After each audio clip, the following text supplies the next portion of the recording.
Welcome to the Life Success and Legacy Podcast. We're super excited. We are taking on a worthwhile endeavor at Life Success and Legacy.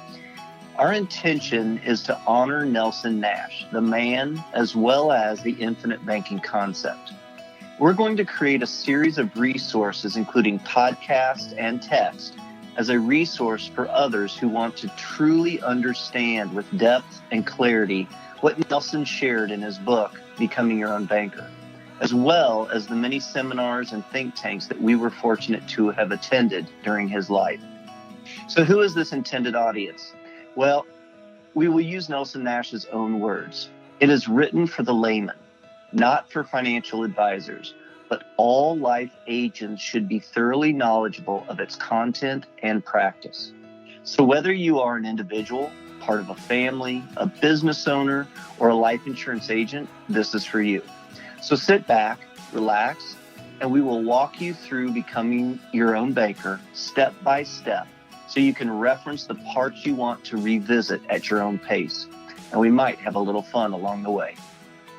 Hey, we want to welcome you all back to the next episode of the Life Success and Legacy podcast. My name is Chris Bay, part of the team here at Life Success and Legacy. And as you all know, Mike Everett, the founder of Life Success and Legacy. Good morning. Good morning, Mike Everett. How are you? Doing good.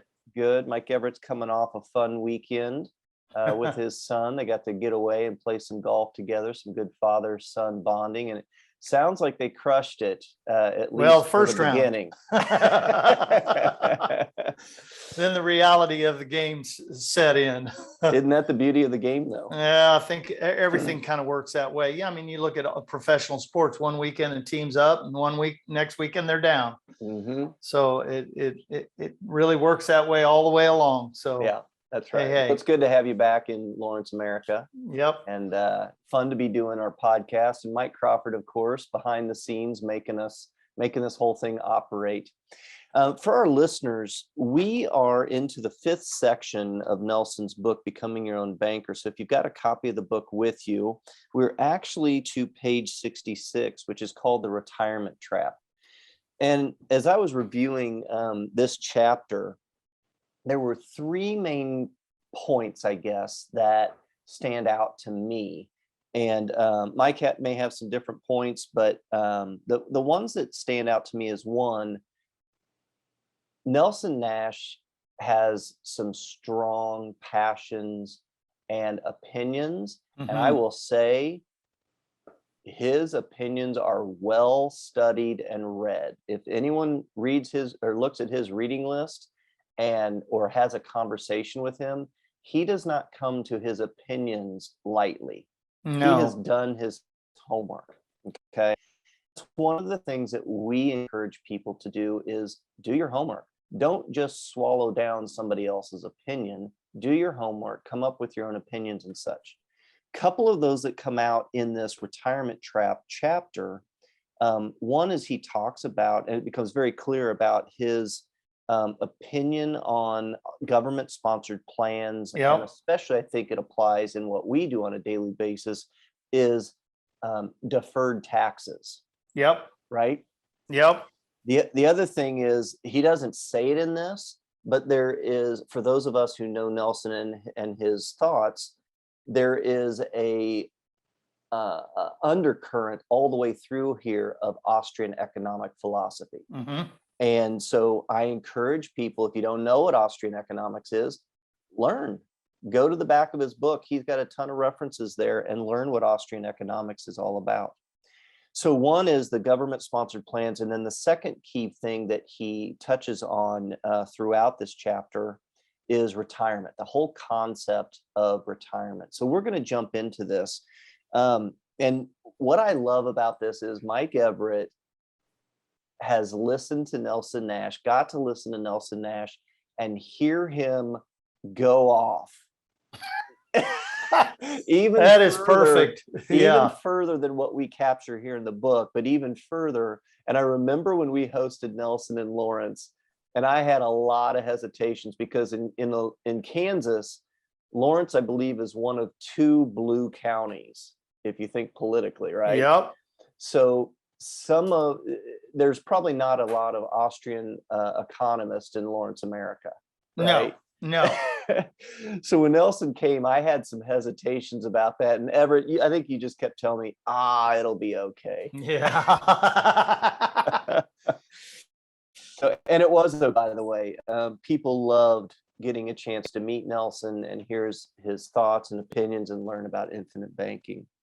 So Nelson starts off this chapter. He's talking about, he had a thought that he'd been working around in his mind, and he finally in 1976 put it down on paper. It was actually on his birthday, and he wrote it and stuck it in a personal file. Here's the quote: "Social Security will fall, as have all socialist programs since time began.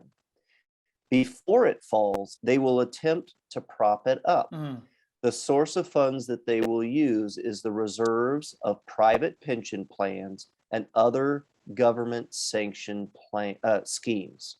Okay. And he goes on to make a reference to the Soviet Union and how people were surprised. And yet he said, no, it wasn't a quick failure.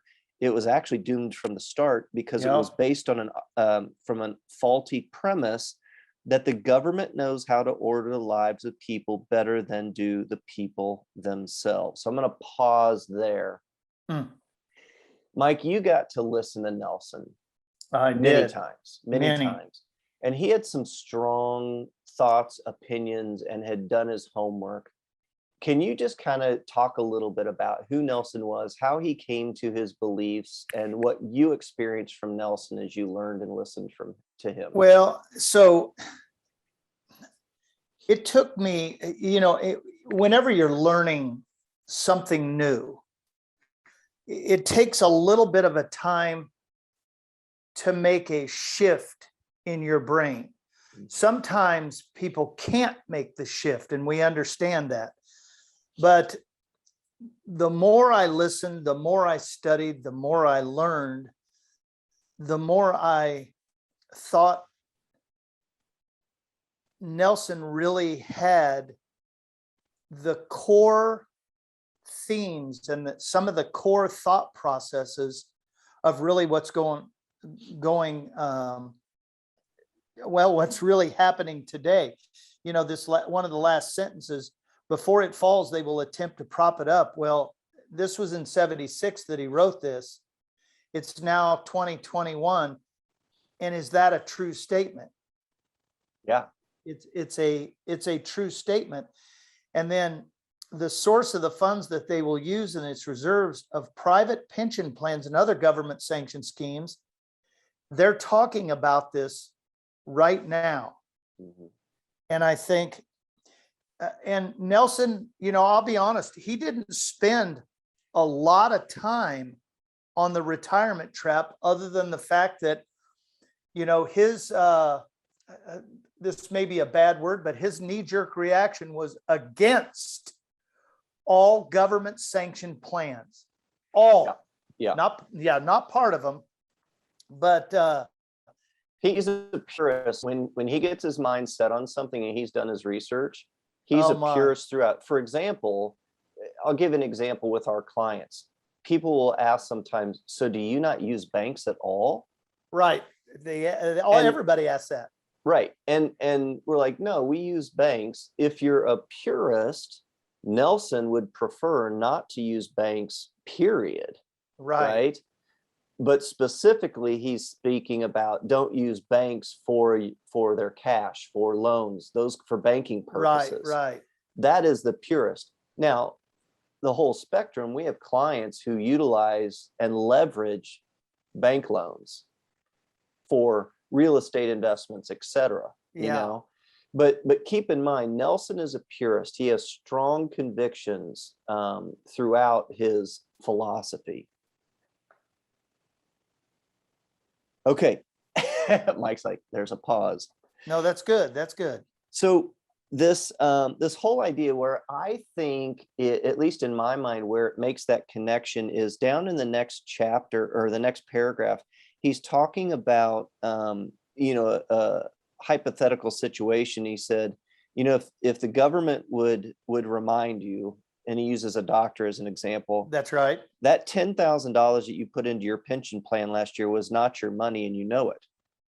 We admit that 5,000 of it was yours, but the other 5,000 was simply taxes you were going to have to pay in the future. We simply deferred your taxation. This is something that we talk about all the time when we talk about, Mike, in our webinars and our boot camps, we talk about it all the time.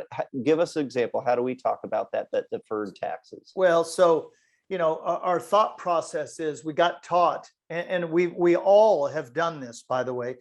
We got taught to go ahead and start in our employer's 401k or 403b and put our money into one of these retirement plans, tax deferred. So you don't have to pay taxes on the money going in here. And if you're just thinking on the surface, that sounds absolutely perfect, because when you put this thing in this thing and don't have to pay taxes on this, it's probably going to grow a little bit. And let's assume it's going to grow, but it's not guaranteed. So the questions that we always ask is, are taxes going to go up or down? Now, I let people answer that for themselves, but most people know the answer to that question. Number two, the money that you have right now, is it worth more today or is it worth more tomorrow? Well, think about what the government is doing in creating money from the Federal Reserve. They are printing money out of thin air. And when you print money, what happens to the value of the dollar? It goes down. I mean, there's just no inflation. That's exactly right. And number three, when thinking about income taxes, do you want to pay on the little amount or you want to pay on the big amount? Well, I want to pay as little as I can. So back to the pension plan and to the retirement plans. We're putting all this money in pre-tax and it's supposed to grow. Let's just assume that it's growing. Most of the growth is from what you are contributing, by the way. But then 30 years from now, 35 years from now, you pull that money out. In fact, the government says at one point in time, we're going to make you pull it out. Or we're going to tax you at 50% at 70 and a half years. That's right. So you start pulling that money out, and what's happened to taxes? Well, they've gone up. And what's happened to the value of the dollar? It's gone down. And so I know this is probably a little bit aggressive, but those are worthless dollars. Because if you could have used those in today's world and today's market, you could have gotten so much more out of creating your own plan. So I'm going to go back to the end of this thing. This thing was doomed from failure to failure from the start, because it was operating on a faulty premise that the government knows how to order the lives of the people better than do the people themselves. So when we're teaching infinite banking, we're teaching people how to control, how to utilize their own dollars and be able to create their own system. And literally, we're not sidestepping the government. We're utilizing a plan that was created years and years and years, decades before the government started not only the income tax law, but then created all of these government-sponsored plans. Right. That's big picture right there. Yeah. It's perfect. And you can feel, if you know about Austrian economics, you can feel that undertone as Nelson's talking about this. When he says the faulty premise is that government knows how to order the lives of people better than do the people themselves, that is 100% Austrian, right? It is. Yeah. Okay. So we talked about the pension plans and so forth, which, how many pension plans are out there anymore? There's not very many. No, I mean, the old pension plans were employer sponsored and employer controlled, and they were responsible. They were responsible for how this thing was managed and functioned. Mm-hmm. But then all of a sudden, the government stepped in, and I think this was in conjunction with how some of the large employers in the United States were feeling the pressure to be able to make these things perform. year after year after year. And they said, hey, hold on. We should slightly change the way this is happening. They changed the name of the pension plan and they created the 401k plan. And what they did was they dumped all of the responsibility on the individual themselves. Yep. So now the individual was responsible for controlling and manipulating how the investment structure inside these things work. Now, think about this guy. A doctor goes to work. He is practicing medicine. Is he going to take some time and learn about his 401k? No, he's got a family. He's got a big house. He's got medical stuff. A dentist, same thing. How about a factory worker? A factory worker's going in and working 8 hours, 10 hours a day. Is this guy even interested in how this thing functions? So as the market goes up and down, I'm going to tell you what, people are wondering why these things don't work. And I always say this, go find 65 to 75-year-old guys right now and find out what they think about their 401k plans. Mm-hmm. In fact, you probably just have to go down to Walmart and talk to one of the greeters down there, because he'd be able to tell you how he feels about it pretty quickly. Yeah. Well, for me, if I go back to my days in education as a school principal, which I was during 2007, 2008, when we had that crash, and we had teachers who were ready to retire. Yep. And they had been dumping money into their 403Bs for their career, and they've been teaching for 30 plus years, right? Well, all of a sudden, the market crashed. Oh, man. Now, I've brought that up before, but I've never said it this way.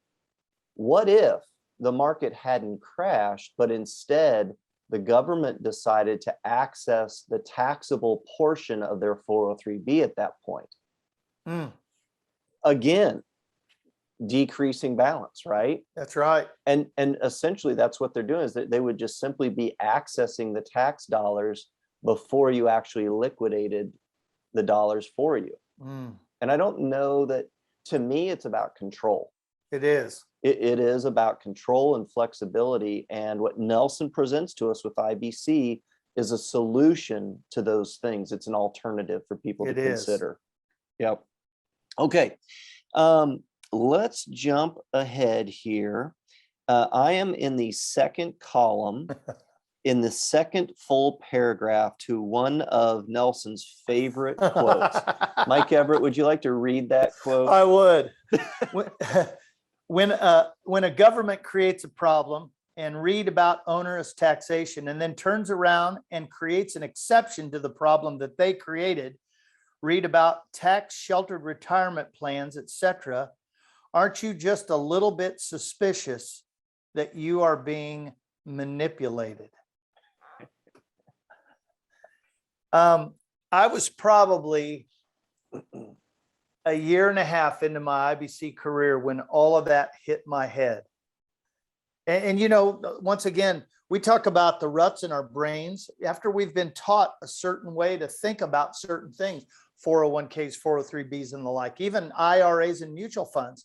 We're going, these people have been doing this for a really long time. It must be a good thing. But then when you start to get down into the weeds and you start to think about, wait a second, the government created these plans. And I've said this for years now, not only did they create the plans, but every once in a while, they change the name of the plan. For what reason? Because internally, they're changing how it functions and works. Mm-hmm. So he says, then they turn around and create an exception to the problem that they created. Aren't we just a little bit suspicious? And I'm in full on suspicion right now. Well, to me, it's a reminder, and I think it was Nelson where I heard this, but I can't remember for sure. But if you go back and you look at the actual tax code, the way it's written. Yeah, all 7,000, 8,000 pages. here are the taxes portion of it. And then here are all the exceptions. Yes. And to me, just that simple visualization, Illustration. Yeah. that was like why? Did you not get it right the first time? No. So it is interesting to me to learn and think about some of these philosophies. Nelson uses a couple of paragraphs here. Basically, he is throwing socialism under the bus. Yeah. That's basically what he's doing in those couple of paragraphs. So now I'm jumping down to, and he ends up here, he says, down through all of history, mankind has indulged in some pretty stupid ideas. Yeah. Not mincing words there. Nope. And it seems to take quite a number of years before one of them finally runs its course and collapses. Often it takes 70 or more years for reality to become apparent. Now he transitions to the concept of retirement. Yeah. Okay. And he says, one that has the world in its grip at present is the idea of retirement, or more precisely, the pension idea. He says, if you read it in the Bible carefully, you will find no reference to, and he's joking here facetiously, he says, and so Moses retired and lived happily ever after. Okay. He says, I can find no reference to the concept throughout history until the time of Bismarck in Germany, the 1890s. So this whole concept of retirement, it's hard to have a conversation with someone. It is. And not have the concept or the word retirement come up in the conversation. Well, especially in the work that we do. Yeah. Well, even if you think about, where we are in history right now, the 1890s is really not that long ago. Mm-mm. And so, families, people, they worked their entire life. I'll tell you, my brother-in-law, I was just down in Hutchinson, and I was sitting there talking to my brother-in-law, and, I said, well, how old's your dad now? And he said, 92. And he goes, I'm having a heck of a time telling him that, Dad, I'm not going to let you get up in the $250,000 combine right now. Because what he does is he puts a ladder over here, crawls up the ladder, then he gets on the stair steps to get up into the cab. But this guy, 92 years old, in fact, we were talking about health, and obviously with COVID and everything that's happening. Mm-hmm. I said, your dad had COVID, didn't he? He goes, yeah. He goes, but I'm going to tell you, I can't remember a dozen times in my dad's life that he was sick. Mm-hmm. Now, this is totally a sidebar, but I said, is he a big vitamin taker? No. I said, does he take supplements at all? No. Does he, he said he drinks coffee in the morning, eats pretty decent, but he goes, I'll tell you what, when he thought he was getting sick, he'd put rubbing alcohol all over his body. And I thought, wow. But Albert's 92 years old and he's still kicking it. I mean, he's out mowing the yard every day. He's out taking care of his gardens. I'm going, this guy knows stuff. So back to the whole idea of retirement, because I think about him, it really leads down into the next paragraph. Mm-hmm. It says the whole idea was to get the older folks out of the workforce in order to make room for the younger folks, because there are not all that many jobs that are available. The idea of creativity was seemingly beyond their comprehension. Bill Gates and Sam Walton would have boggled their minds. So you and I have actually talked about this at length. Mm-hmm. You know, after you've had somebody in a workforce or a place of employment for a number of years, the wisdom that they have gained, the experience that they have in a job is probably at a premium. Mm-hmm. And then all of a sudden they get to retirement age, air quotes, and we go, see you later. We got cheaper options. Yeah. And so it becomes a cost mechanism for an employer, but yet then you've got to go through all of this training. You've got to go through all of this craziness that an employer goes through, and you've taken your most valuable asset an older, wiser, more experienced, and you always call him a sage. Yep. And he has so much to give to that younger generation. Mm-hmm.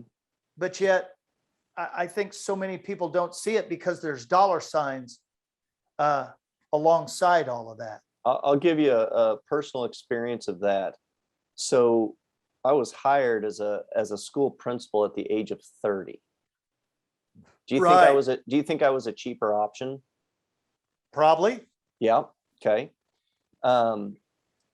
And the school district previously had a very respected superintendent, Dan Nineswander. I remember Dan.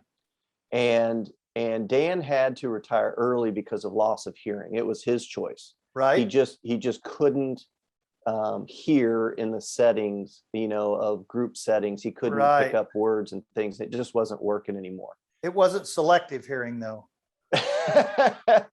I knew Dan.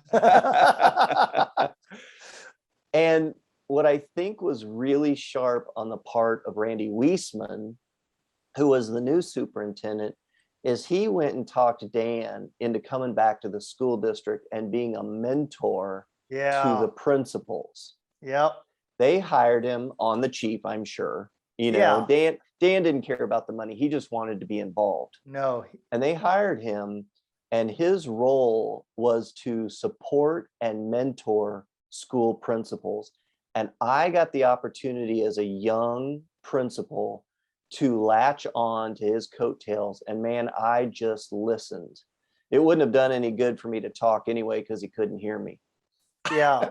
Now, but we used to go on trips and do presentations, and he'd pick me up early in the morning in his pickup truck, and it was dark. So he was driving, so he couldn't see my lips. So essentially I just sat there and listened to him the whole time, Well, and you let's just correlate this back to Nelson. This is exactly what I did when I used to go to Birmingham, or else then later on, as I became a practitioner, I was able to call him at least once a month. And literally, I would call him, I would ask a couple of questions, and then this is difficult for me, and then shut my mouth. And I just think during those times, the things that he imparted to me grew me as an IBC practitioner to be able to stand firm when the tide was coming against me. Yeah. Yeah. Well, Nelson talks a little bit about pensions in America, and he talks about them during World War II and how everything was frozen. And he was talking about like gas, food, all these things, including wages, were frozen. And he said, under such an environment, how can you give someone a pay raise without giving a pay raise? Benefits. Yeah. So this was the introduction of benefits. He says, this is the genesis of retirement plans and health insurance plans. This was also a function of the IRS code, which began in 1913. And then it just started to grow and grow and grow, et cetera. And again, he comes back to the fact that it couldn't work. It was going to break down at some point. And interestingly enough, companies have sidestepped the pension plan now with the loophole of the 401k being introduced and shifting that burden of responsibility to the individual rather than to the business. Now, there was a gentleman in 1950, Paul Perot, of the Foundation for Economic Education, FEE, which was one of Nelson's favorite organizations. Yep. And he wrote a book called The Pension Idea, basically saying that it could never work, right? Right. Well, what I found interesting is the Nelson Nash Institute got permission to republish that, and they actually have it available for people. And he encourages all of us to read it and talk and learn about how pensions couldn't work. So for our listeners who want to get a little more education about that, We recommend it. Just this week, I had a client who texted me and said, hey, I'm in a new position and they're offering a 403B and they're matching my funds. Okay. And she asked, what would you recommend? And I just said, and I do this oftentimes, I just share, what are our clients doing? I don't necessarily say, here's what you ought to do with your money. I just said, I would say that close to 100% of our clients choose not to participate in their company's retirement plan if they have the option, even if it's matching. Why is that, Mike? Why do you think that people choose not to participate? Well, we go back to some of the basic principles that we've taught all along the way with if you're putting this money aside, what are taxes going to do? What's the value of the dollar going to do? But then people get all amped up about the match. Well, the match is somewhere between, and I'm going to give it a little span, 3 and 8% of your contribution. So the match is not 100% match. So if you're putting $500 in, they're not putting $500 in a month for you. Right. They're putting in 150 or less. And so the match is just something, and Nelson talks about it, in his thing, benefits, of course, they're making it sound like it is a benefit for who? For us. For you. Yeah. It is not a benefit. It is a benefit for the employer only, because he's getting to deduct that matching amount, and you're going to have to pay taxes on it later. I guarantee you. So, I always get back to this. These pension plans, these retirement plans, as Nelson has said, they're going to self-destruct.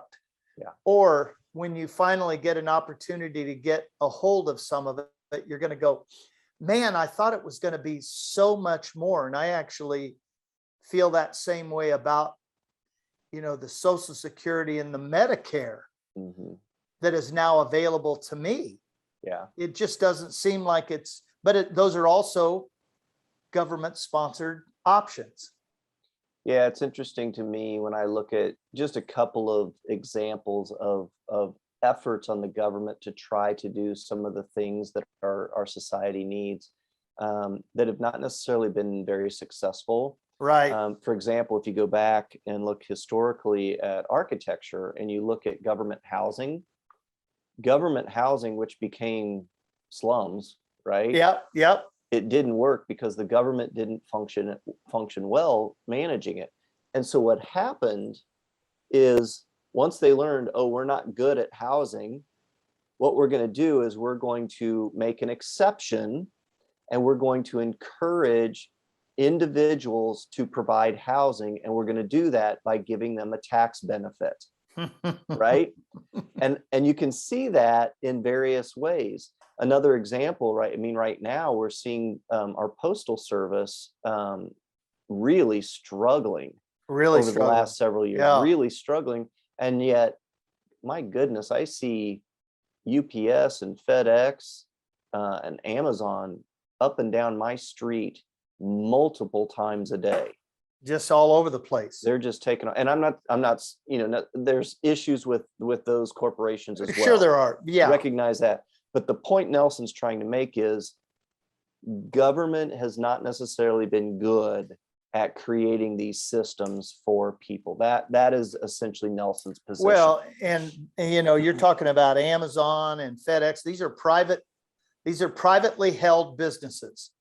They are not sponsored by any kind of government sponsorship. Yeah. So there's a difference. Another example is farming. Some of the best years for farmers is when they get that crop insurance. Yeah. Okay. Nelson, at the bottom of the first column on page 67, he says, furthermore, it appears to be an established fact that many people die shortly after they retire. Yeah. Mankind seems to need a purpose in life. We talk about that all the time. All the time. Yeah. He gives two examples. One, and he referenced John Templeton, the creator of the Templeton Fund, Yep. If you want to know more about that, go back to page 37 and read. But essentially, he was continuing to work and teach late Yep. into his life. Nelson talks about his mentor, Leonard Reed, again, the Fee Institute. He was the founder of it Yep. back in 1946. He died at the age of 85. I love this. In his sleep, the night before the semi-annual meeting of the foundation, he was going to work the next day. Yep. And this is proven out if people look at blue zones research, where there are high preponderant blue zones are areas around the world. There's I think 5 of them at least. And they study these where these people are living to 100 years or later. A higher preponderance of people are living to be 100 years or later, and they're still out chopping wood and riding bikes and doing stuff, living full lives. So they studied these areas and they identified, and they're all very different diets, different climates, different religions, all these differences. But they looked for commonalities, and they found 9 commonalities. And one of the key ones is purpose. These people have a reason to get up in the morning. They also have another factor, which I think ties in here. They call it the mother-in-law effect, but that is where generations live together and support each other. And they also don't discard the older generation and send them off to the retirement old folks home. Yeah, exactly. I think there's some lessons there historically that we can learn from that. Nelson's bringing that to mind for us.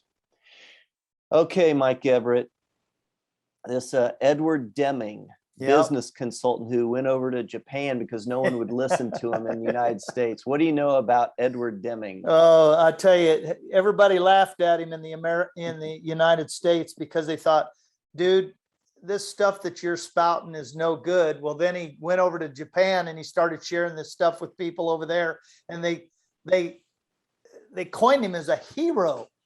You talk about a sage. Yeah. This guy brought ideas, and what did the Japanese do? They implemented those ideas, and then he turned around and he came back to the United States and he was a hero. Mm-hmm. I guess I feel that same way about Nelson. Yeah. You know, some of the stuff that he was starting to share with people in the 50s, 60s, 70s, and 80s, people thought, what is wrong with you? But now all of a sudden, when you start to look at some of the things that he shared with people, now these things are really coming to pass now. And this is what really has given me purpose to be able to share IBC at a very, very, I'm going to say deep level. I'm more of the kind of the surface guy, but the team aspect that we have, we not only share great big picture, but we get inside the picture with them and we work with them. And so,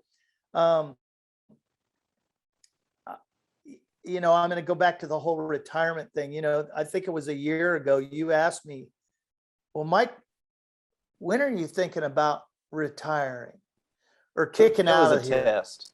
Yeah. And I said, well, let's see, my mentor, Nelson Nash, died at age 87 and he was still working. So I still have 21 and a half years left. Yeah.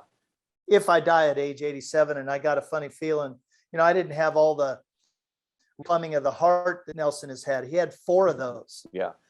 And I have been fortunate, health-wise, life-wise, and the whole shoot match. So I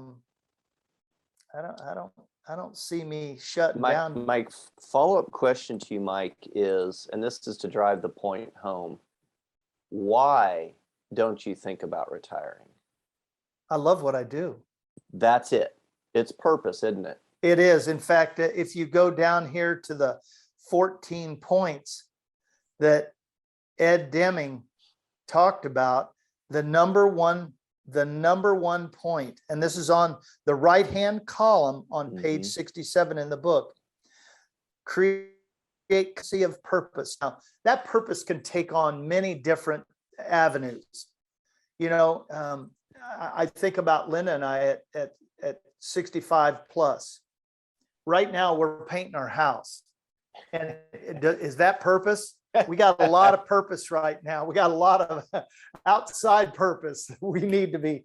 And so, when we're done with this podcast, I'm putting on my paint and junk, and I'm going outside.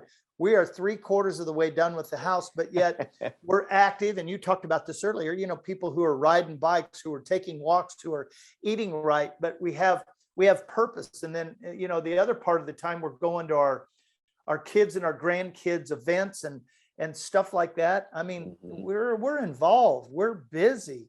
Yeah. And I can't think of a time in my life where I've had more purpose, but more personal happiness and satisfaction at 65, almost 66 years old. And life is good. It is good. Really good. That and of course thing, go ahead. And what we've created. Yeah. For Life, Success, and Legacy with you and I and Michael and Shelley and our associate agents, what they have brought to the table, what we are creating to be able to share with clients literally all over the country.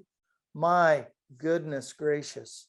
And that's part of why we do the dream creation with our clients, is to create that shared purpose. If it's a couple, sometimes it's an individual, which that's a heck of a lot easier to do a dream conversation with an individual.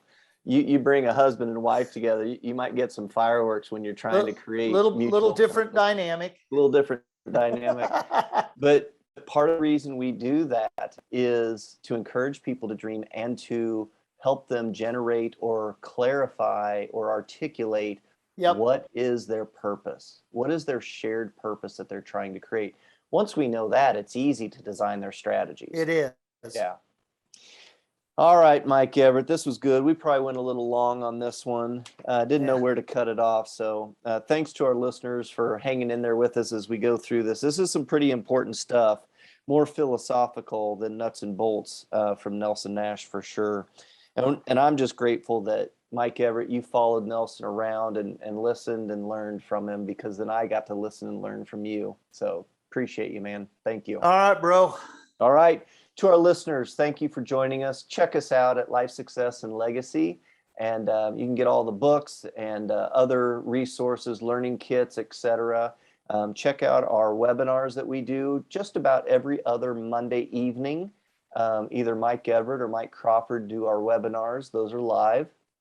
And then we also offer both live and virtual boot camps.